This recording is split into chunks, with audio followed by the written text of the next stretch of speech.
Tales of the Magicians 1. One day, when King Khufu reigned over all the land, he said to his chancellor, who stood before him, "Go call me my sons and my counselors, that I may ask of them a thing." And his sons and his counselors came and stood before him, and he said to them, "Know ye a man who can tell me tales of the deeds of the magicians?" 2.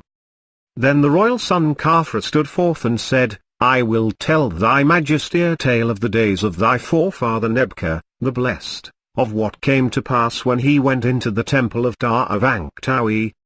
His majesty was walking unto the temple of Da, and went unto the house of the chief reciter Ubana, with his train. Now when the wife of Ubana saw a page, among those who stood behind the king, her heart longed after him, and she sent her servant unto him, with a present of a box full of garments. And he came then with the servant. Now there was a lodge in the garden of Ubana, and one day the page said to the wife of Ubana, "In the garden of Ubana there is now a lodge, behold, let us therein take our pleasure." So the wife of Ubana sent to the steward who had charge over the garden, saying, "Let the lodge which is in the garden be made ready." And she remained there, and rested and drank with the page until the sun went down. And when the even was now come, the page went forth to bathe. And the steward said, "I must go and tell Ubana of this matter."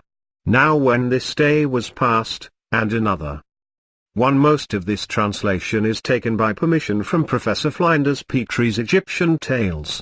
The crumbling old papyrus is now in the Berlin Museum and is called from its finder the Westcar Papyrus. The most complete study of it is that made by Ehrman in his Marchant Day Papyrus Westcar. This paragraph has been inserted by the translator to make the connection clear.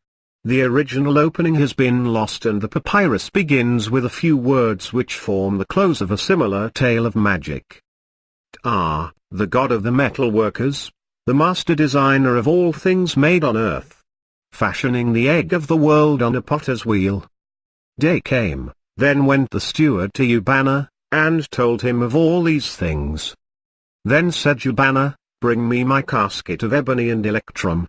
And they brought it, and he fashioned a crocodile of wax, 7 fingers long, and he enchanted it, and said, "When the page comes and bathes in my lake, seize on him."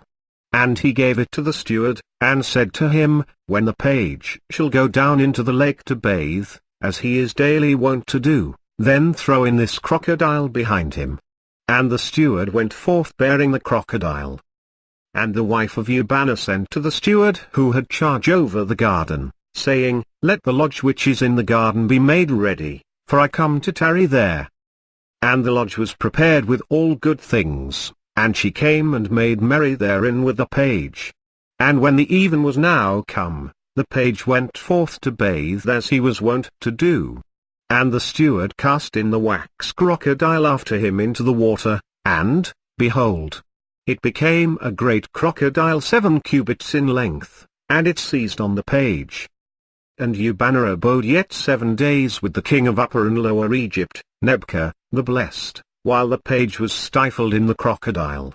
And after the 7 days were past, the king of Upper and Lower Egypt, Nebka, the blessed, went forth, and Ubana went before him. And Ubana said unto his majesty, "Will your majesty come and see this wonder that has come to pass in your days unto a page?" And the king went with Ubana. And Ubana called unto the crocodile and said, "Bring forth the page." And the crocodile came forth from the lake with the page. Ubana said unto the king, "Behold, whatever I command this crocodile he will do it." And his majesty said, "I pray you send back this crocodile." And Ubana stooped and took up the crocodile, and it became in his hand a crocodile of wax. And then Ubana told the king that which had passed in his house with the page and his wife.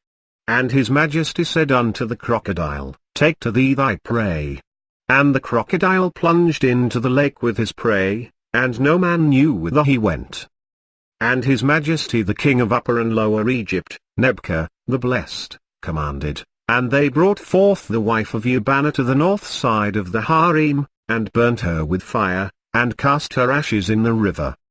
This is a wonder that came to pass in the days of thy forefather the king of Upper and Lower Egypt, Nebka, of the acts of the chief reciter Ubanna.